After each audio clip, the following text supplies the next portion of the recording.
Thank you for staying with us. This morning on Women We Love, we're spotlighting a remarkable Nigerian engineer whose career has become a blueprint for excellence and impact, from shaping major energy projects to championing opportunities for young girls in STEM.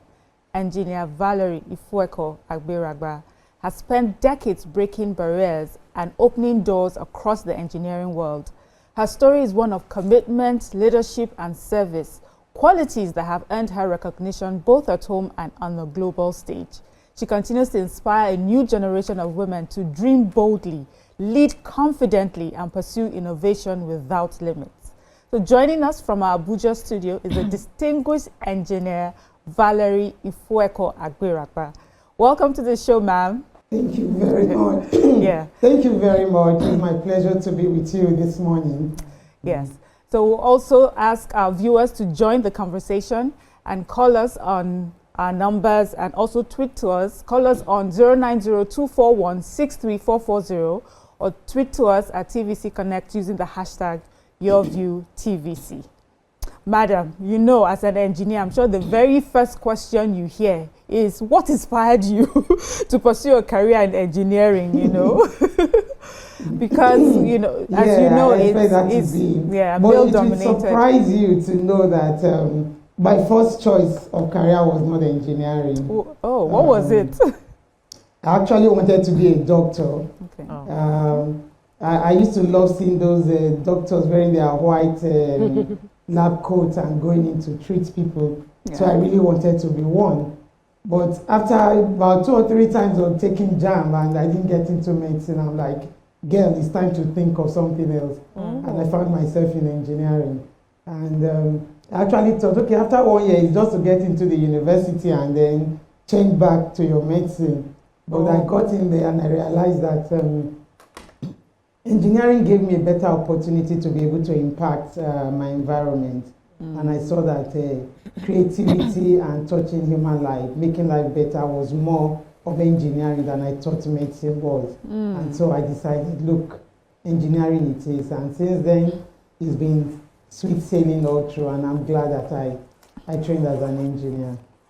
Okay, let me ask you about some of the challenges you encountered as a female engineer, knowing at the time you started, not many women were in that profession. And did it get to any point where you were asking yourself, what am I doing here? Should I still go on? Not really. I never really had time to think, what am I doing here? Because once you get yourself into a career, I think the first thing you should do is to set your mind to it that whatever it brings my way, I should be able to take it. So you condition your mind to it. Yeah, people thought, oh, it's a man's world. But early in life, I was able to see engineering, especially when I decided to take it. I saw it more like an innate being in a woman, be able to solve problems, the ability of the woman to take stress, to be able to build a home. So I saw it as I had the innate characteristics to be an engineer. So when the difficulties came in, all I did was just to reassess myself, saw my areas of weakness, and one thing that helped me through it was working and understanding my male counterparts.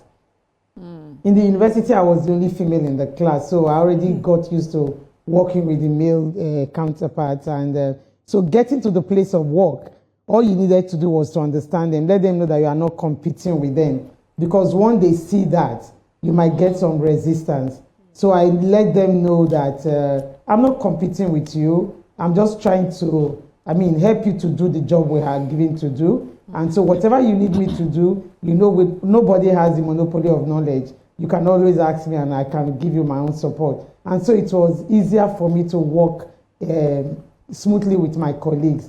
Yeah, there were some difficulties here and there because some assignments come. That was basic. And they see you as a weaker vessel and say, no, you cannot do this. We can't send you to the sites to work with the workers. They might boo you and all. Yeah. But I had my own fair share of workers booing me at the site when you are supervising them. So it wasn't an excuse for them to use that and say, no, we are not going to give you a higher responsibility. Okay. So it was something we needed to let them know that I'm ready for it. Whatever it takes to do my job excellently well, I'm ready for it. If you want me to climb up, I will climb up because it was part of the training. So it wasn't all smooth through the way, but you, like I said, you position yourself to the challenges before you, and then adjust yourself to be able to work with it. All right, so I wanted to ask you about being on the presidential task force. So there was a presidential task force that was mandated to handle the Niger Delta Power Holding Company as well. And my concern was, how are you able to, and I'm always scared of Niger Delta. Once I hear Niger Delta, I'm like, these people, there's always one controversy or the other. So how are you able to be effective in that presidential task force? And what were the things you were able to achieve manning that role? Yeah, at the presidential task force, that was 2010 to 2016. It was a group of people from different walks of life. We had those from the private sector. We had those from government. I came from the government environment, and I was in charge of the administration for a period of time before I became a senior technical advisor on the NIPP project. So while I was head of the administration, because the task force was purely an engineering setup, so they needed an engineer who could understand all the things we had to do, because we're working across the value chain of the power sector to be able to reform and revitalize the sector. So we had people who came from diaspora, from the private sector, Shell and others, and coming together to look at the issues of the power sector and how we could be able to be part of the reform. So managing the secretariat as a civil servant was good, because I could relate with the rules of the civil service and made sure that those who were coming from the private sector and the diasporans were able to work in line with the government rules and regulations. Because sometimes, a task force in Nigeria, they believe you are going to do things upside down. You are going to disobey the rules and regulations of the civil service and all. So the presidential task force was one that was set up to work. While you are doing your job, you must also recognize that there are rules and regulations of the civil service. And so I headed that for about 3 years, and it was good working with my colleagues, knowing that we had to work across the value chain. Everybody came in prepared to see a change in the power sector, where at that time, sometime were generating about 2,500, 3,000, and most of the power plants were in bad shape. And so the task force was assigned that task to see that we revitalize some of them, rehabilitate those that needed to be rehabilitated. So it was a huge task, and everybody came with a mindset to be part of a change of a sector that needed professionalism and needed people to look at it seriously and work to make a change in Nigeria. And I think it was good. After serving as the head of the administration, I was now appointed senior technical advisor on generation. So I had to work with the Niger Delta Power Holding on the NIPP project. And that was also quite a challenging time. But it gave me an opportunity to know exactly what the problems were. Because sometimes we condemn from outside that people are not able to meet their target, projects are not being delivered on time. But when you become part of that project, you are able to understand the intricacies. Excuse me. You are able to understand the intricacies, the challenges they are facing, the risk involved. And then our own duty as a task force then was to help de-risk some of those things and resolve some of those bureaucratic issues that were delaying the project. And we had good cooperation from the Niger Delta Power Holding while I was doing it. And my colleagues also in the unit where I was in, because I was in the generation unit, were also very cooperative in making sure that we delivered on our mandate. So the task force was a very interesting part of my life, where I knew and I was glad that I was part of something that was changing a sector in Nigeria. And I can tell you, professionalism was at its peak in the task force. All right, man, let's get in more questions for you, man. So, I'm particularly, I'm loving your story. Yeah. And because I have a young niece who's an engineer now. we've gone past the time when it was only one girl in class and, you know, you paid your dues. How would you advise a young girl who's in that field now? And which area of practice would you say is more interesting, public service or private? Which one is more rewarding? It's not which one has the coins? So the coins. The coins. Yeah. So how would you advise a younger, what would you say was your staying power? And how would you advise a younger girl now to do? What would you say she should do in this field that you have successfully practiced? Well, when you talk of which one has the coins, you know, one of the things we tell young girls is that when you're starting your career, don't look at the coins that are coming behind it. Because when you put that before you, you might not be able to get the experience that you want to get, right? Some of us started in the civil service, and it was a learning point for us. But, however, for now, when you are graduating, one of the things we tell students before you graduate, when you are doing your IT, don't go to a place that they will pay you and then you become a tea girl. Go to a place that you will learn, because you have already had your career plan in place. When I graduate, where do I want to work? Which area do I want to specialize? So before you go for your final IT, look for somewhere that will lead you towards that your career. Yeah.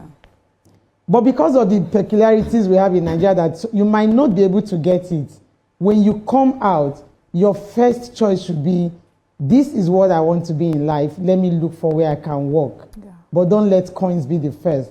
It could be this government environment, it could be the private sector. Everyone comes with his own experience and challenges. There are some people who are in the private sector that they don't even get as much experience as those who are in the government environment. So it actually depends on where you find yourself and who your bosses are. But make sure you have your career plan in place. Don't let people or situations determine where you go. But like I said, sometimes because it's difficult to get a job, so you might just want to, let me take this first and do what I can until I get the one that helps me. Not a bad one. But while you are doing that, there are still some opportunities to get yourself attached to some engineers who are doing what you want to do. And I'll give you an example. When I came into the FCD, I started my career in the Federal Capital Development Authority. And I was working with civil engineers. I read metallurgical and materials engineering before I moved into the power sector. And so I was working as a quality control engineer. But I didn't have much to do there. So what did I do? I attached myself to a private organization that was doing a lot in materials. So anytime I have my break, I go there to go and learn for about 1 hour. And that helped me in building my career. And before I knew it, I could do excellently well when it came to quality control. So you might find yourself in a place where it might not be what you really want, but there are other engineers who could help you. It's not for the pay. I wasn't getting any money. I was spending my money on transportation. So you just go there because you want to get the experience. Why? Because you have a career plan for yourself and you don't want to derail on it. Thank you so much. So whatever you find yourself doing right now, do it to the best of your ability, but don't get too far from the engineer that will help direct you to the course that you want to follow. Thank you so much, ma, for that. We just have a little time left. So just, maybe in conclusion, could you tell us in a few words, looking back, what you are most proud of, in your journey through your career, your leadership roles, and all the awards that you have achieved over the years? What are you most happy about or proud of? I think for me is the fact that you're able to impact lives. I've been able to mentor a lot of young engineers. And especially when I was chairing the Women in Engineering Committee of the WFEO, I had the opportunity of establishing the African Women Engineers Forum. And this is for all women engineers across the African continent. I established that in 2018. And today I'm proud to say that that forum is still very on. We just did the 8th African Women Engineers Forum in, I think it was done in Kenya. Okay. No, it was in Zambia this last September. So I'm proud to have established that, and I'm happy that it's still on. The African Women Engineers Forum is always celebrated during the African Engineering Week. under the auspices of UNESCO and the World Federation of Engineering Organizations. So it's organized by the Federation of African Engineering Organizations every year in September. And I look back, I see that I've been able to make an impact, not only in Nigeria, but also in Africa. And actually also in the engineering environment across the globe, because being at the WFEO gave me an opportunity to impact lives, women in engineering, and also even others, young engineers. So for that, I look back and I say, thank God for the opportunity. Thank you, and we're also proud of you. Yes, and that was Engineer Valerie Agberagba. Thank you for joining us today. We really learned a lot from you today, and we hope we can have you in studio very soon, sometime. I will be glad to be there, and I wish I was in the midst of all of you this morning, because we've always looked forward to chatting with all of you at the studio. So thank you for the opportunity to come in from the Abuja studio. Yeah, we have to bid you farewell now. Hope to see you sometime soon in our studios. And to our viewers, thank you so much for joining us today and joining our conversations. Thank you for the calls. We truly are, in a very sad, sober, reflective mood today because of what has happened in Kebbi. And our prayer really goes out to the families of those who have been involved. And we hope and pray that these children are brought back soon. Thank you for joining us again. See you tomorrow.